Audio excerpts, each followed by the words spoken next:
মই মাননীয় মুখ্যমন্ত্ৰী ডাঙৰীয়াক অন্তৰকণে ধন্যবাদ জ্ঞাপন কৰিছোঁ।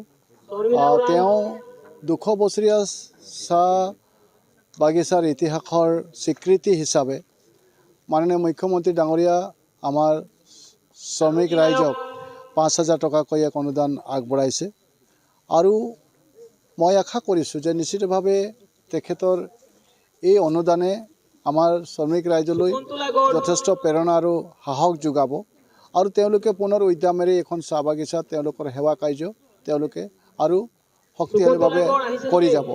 কাৰণ আমি জানো যে ব্ৰিটিছে তাহানিতেই আমাৰ পূৰ্বপুৰুষসকলক উৰিষ্যা, বিহাৰ, ঝাৰখণ্ড, ৰাঁচী, মধ্যপ্ৰদেশ ইত্যাদি ৰাজ্যসমূহৰ পৰা লৈ আহিছিলে আৰু তেখেতসকলে অসমত আহি বিভিন্ন পৰিস্থিতিৰ মাজত হাবি জংঘল কাটি পেলাই এই সেউজ পৰিৱেশ নিৰ্মাণ কৰিছিল আৰু যি সেউজ পৰিৱেশৰ মাজত আজি চাহপাতেৰে অসমৰ অৰ্থনৈতিক দিশটো শক্তিশালী ফালে আগবাঢ়িলে আৰু দেশ বিদেশত অসমৰ নাম থাকিলে।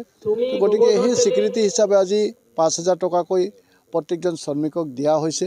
মই আশা কৰিছোঁ যে এনেদৰে প্ৰেৰণামূলক আঁচনিবিলাকে আমাৰ মানুহখিনিক যথেষ্ট সাহস যোগাব আৰু অকল এয়াই নহয়, চাহ বাগিচাসমূহত বহুবিলাক আঁচনি ইতিমধ্যে চৰকাৰখনে দিছে, স্কুল দিছে, ৰাস্তা দিছে, স্বাস্থ্যৰ কাম কৰিছে, বিভিন্ন ধৰণৰ আঁচনিৰে আজি চাহ বাগিচাসমূহত শক্তিশালী দায়িত্ব আমাৰ চৰকাৰখনে পালন কৰিছে। তাৰ কাৰণে মই মাননীয় মুখ্যমন্ত্ৰী ডাঙৰীয়াক অলেখ ধন্যবাদ জ্ঞাপন কৰিছোঁ। আপুনি বাৰু হাড়ৰ সমস্যাৰ কাৰণে পাটনালৈ যাবলৈ চিন্তা কৰি আছে নেকি? এতিয়া আৰু চিন্তা নাই। আপোনাৰ যিকোনো হাড়ৰ সমস্যা হ'লে এতিয়াৰ পৰা আৰু পাটনালৈ যাব নালাগে, কিয়নো এতিয়াৰ পৰা গুৱাহাটীতে পাব সেই সকলো সা সুবিধা।